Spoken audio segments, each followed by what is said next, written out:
3 decades ago, most arcade games were all about score or indirect competition between two people.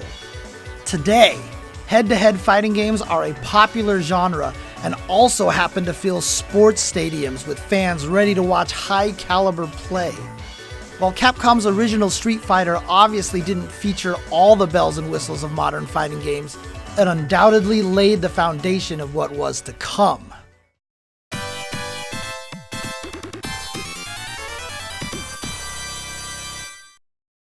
Now, as you might imagine, the original 1987 Street Fighter was a game of firsts. Players were introduced to both Ryu and Ken, the only two playable characters in the game. Player 1 is Ryu, and if someone else put in a credit and both started the game at the same time, the other person was Ken. The winner moved on to face the computer in a normal one-player mode, and you could not challenge that player again. That said, Street Fighter 1 did introduce the world to characters who would return in later games. Adon, Gen, Birdie, and the final boss, Sagat. Ryu and Sagat's showdown at the end of the game may not seem all that dramatic here, but their battle actually factors into Sagat's overall story for the rest of the series. Other firsts for the series included bonus stages and victory quotes after you beat your opponent. But unlike Street Fighter 2, the Street Fighter 1 quotes were actually voiced, even though everybody had the same win and loss quotes.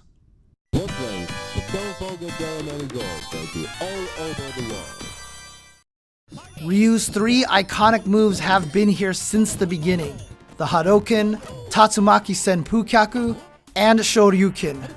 They were fairly difficult to pull off, but if you timed it just right, the Shoryuken and Tatsu could take out other characters in one motion. These moves were unique due not only to their power, but also the way the players had to perform certain motions to execute the moves. They were secret techniques meant to be discovered. There were 2 Street Fighter variants in the arcades back in the day, one with pressure-sensitive punch and kick buttons players had to physically strike that could result in 3 varying strengths, and a later version that opted to separate each strength of attack into their own button, leading to the usual 6-button layout the series uses today. Street Fighter 1 may not be the most dense or complex fighting game, but there's no denying how important it is to the overall legacy of the series. From characters to moves, and yes, even some initial world-building lore, this laid the groundwork for all Street Fighter titles. Out of the best, you now play Street Fighter in the world. It would take 4 years for a follow-up to appear, but once Street Fighter II arrived in 1991, it changed fighting games and arcades forever. The drastic improvements in graphics, sound, playability, and overall presentation made Street Fighter II an immediate hit, and within a matter of months, it was a worldwide phenomenon. And this wasn't just happening in arcades, it was in pizza joints, bowling alleys, laundromats, convenience stores, and just about anywhere else an arcade cabinet could fit. A big part of this success was due to the all-new roster of fighters from around the globe. Ryu and Ken returned, but they were joined by a colorful cast that brought the number of playable characters up from just 2 to 8. All brawlers up to this point usually had a motley crew of enemies to fight, but for the first time you could actually play as the opponents you encountered. This was actually a really big deal at the time. Each character became a legend in his or her own right, from military man Guile to Chun-Li, the strongest woman in the world. Their signature moves, costumes, and catchphrases all got their start right here. Bonus stages returned, now updated to piles of flaming barrels and the now iconic car-busting challenge inspired by the Final Fight series. And if players stopped fighting each other long enough to fight through all the CPU opponents, an additional 4 characters appeared, the AI-controlled Grandmasters, who acted as both final challengers for the player and as villains for the game's stories. Sagat returned, but now with a huge scar running the length of his chest. The story goes that Ryu didn't just defeat Sagat all those years ago, He ripped him up using the Shoryuken as a final blow, giving him the now signature scar on his chest. These little character touches became known thanks to each character's colorful ending scenes.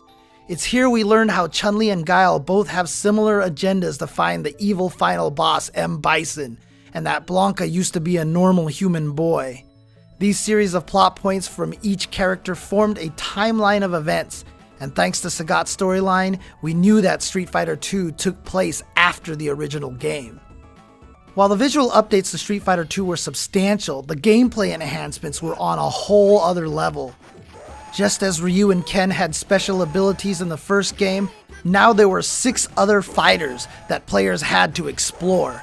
Fans would spend days trying to figure out how to throw a sonic boom or pull off Zangief's spinning pile driver. The good news is that special moves in Street Fighter II were far more consistent and reliable than the original game, thanks to improved controls. With some practice under your belt, you could start linking these normal attacks into a character's special moves, creating a robust combo system that forever changed the series, and in some way, games as a medium. The ability to string attacks together like this enabled players to create their own playstyles and express their personalities through in-game combat. You could also grab and throw your opponents, adding even more of a street fight feel to the game. Naturally, all these options led to a genuine fighting game scene and true competition began to take shape. Everyone's minds were lit up with the possibilities, but it wouldn't be long before Street Fighter II evolved.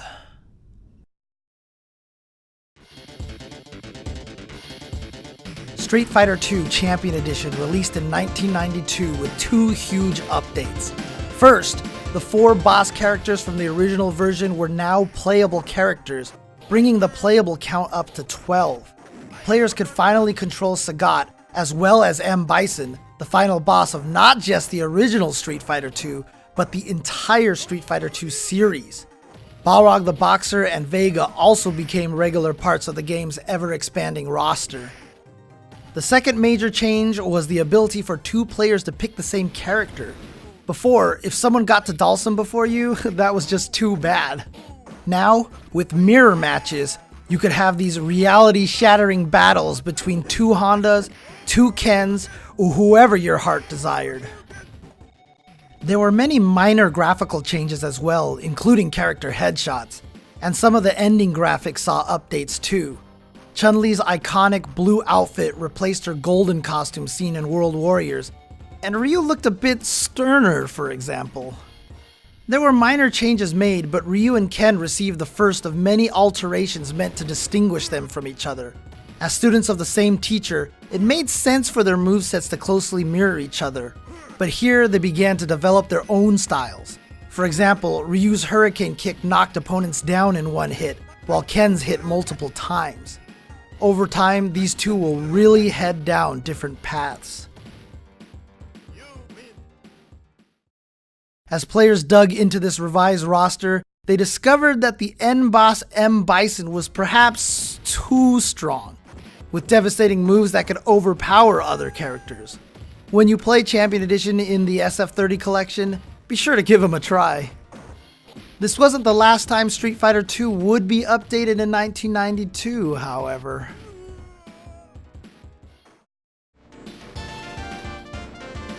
Hyperfighting debuted later in the same year, acting as a more thorough update of Champion Edition. The primary change was to the game's battle speed, which was cranked up to make competition more hectic and fierce. Most characters received new default colors.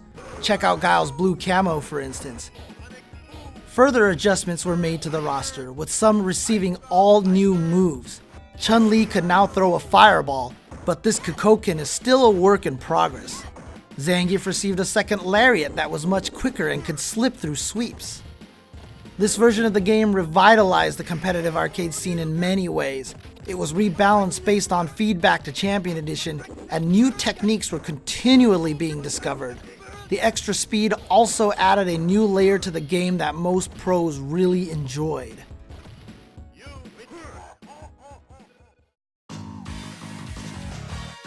Imagine walking into an arcade in 1993 expecting to see your usual hyperfighting machine, and in its place, is an all-new version with this stunning Ryu animation staring you in the face.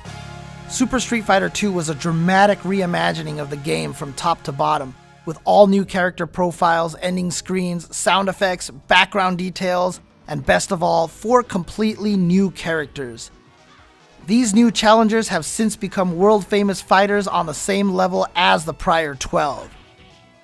DJ, Fei Long, T-Hawk, and Cammy would all return in subsequent Street Fighter games, with Cammy appearing most recently in Street Fighter V. Super Street Fighter II also introduced an in-game scoring system that awarded points for certain moves. This included certain terminology that's still in use today, like reversals and first attacks.